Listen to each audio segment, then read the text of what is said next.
What's up, everybody? This is Dave coming at you. Day 3 feels like 7 of NAB, and we're doing the BroGraph iDesign thing with Andy Needham right now, and we are hanging out at the back of the Maxon booth.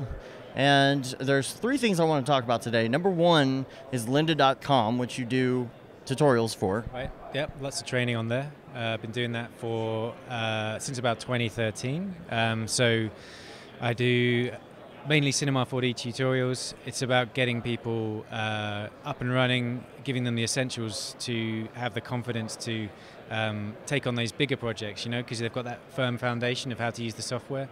So we're covering different topics, but the main focus is to cinema's strengths, so motion graphics is a real big focus on there. But along the way, inside of that, there's obviously, as we know, really good plugins for Cinema 4D. So one of the courses that I've just released is XParticles 4 Essential Training, which gives you those fundamentals, and we go into some of the really cool new features as well. So I'm really excited about it. And speaking of XParticles 4, you do the XParticles Challenge, which we're excited to be a sponsor of that. You're already confirmed as a sponsor, right? That's great. Yeah, no. I mean, the last challenge was great, and thank you very much again for your sponsorship on that. It's a really good kind of like way of getting. If you're thinking about playing around with the concept, it could even be some R&D that you want to do. You can just render it out as an animation following the rules that we have set up, and then post it and be part of this challenge, and get it out there and win some really cool prizes as well. I mean, the stuff that we give away is great, and it's only going to get better this year as we get some bigger sponsors, but I can't tell you about that yet. So yeah, I'm thinking if BroGraph is a sponsor, I probably won't be able to enter the contest, but I'm very excited. I have had 4 since it came out.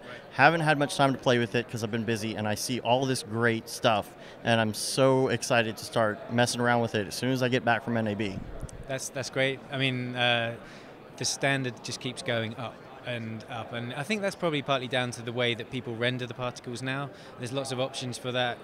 You got your Cycles, obviously, and Redshift, Octane, Arnold, and but I've seen people do just a hardware render, and it looks cool because it's the style that they're getting at, There's so the xparticleschallenge.com website is where you can go, and you can also see like the past challenges and the progression there. So, for example, Mario Tramfuku, who won it last in the first year in 2015, is working for Insidium now, So it opens doors for people as well, I think.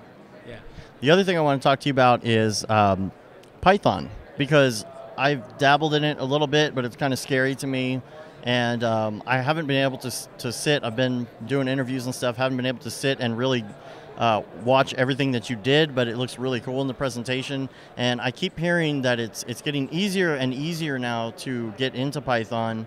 And there's some other tools as well online that really help if you are building your own plugin, so to speak, with Python, with Espresso, that make it a lot easier to package it. Tell everybody what your presentation covered as far as Python. Yeah, so with that, in the presentation, I actually was talking about a project, and one of the things I was discussing was the Espresso range map node, and everyone knows, if they've used that, how useful it is to be able to translate one value to another. And so in the final part of the presentation, I just broke down using the function in Python, and when you start looking at it in the SDK, the software development kit, it kind of looks, it could be like Japanese to most people, right? And unless you're Japanese, it's going to be very difficult to understand.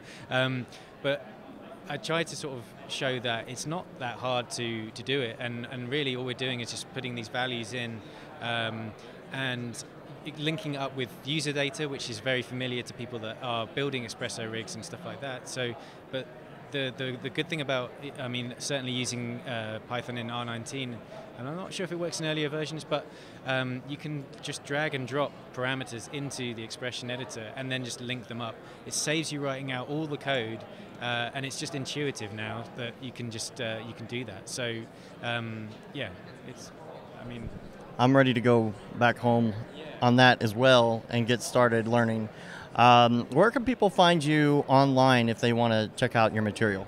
Yeah, I'm on, imcalledandy.com is the website, but on Twitter and on Instagram, where I'm more active, is the handle is I'm called Andy. So yeah, that's the best place. And there's obviously the lynda.com and LinkedIn Learning is where you'll find my courses. And if you're interested in getting into the Python, there's the C4D Python Slack.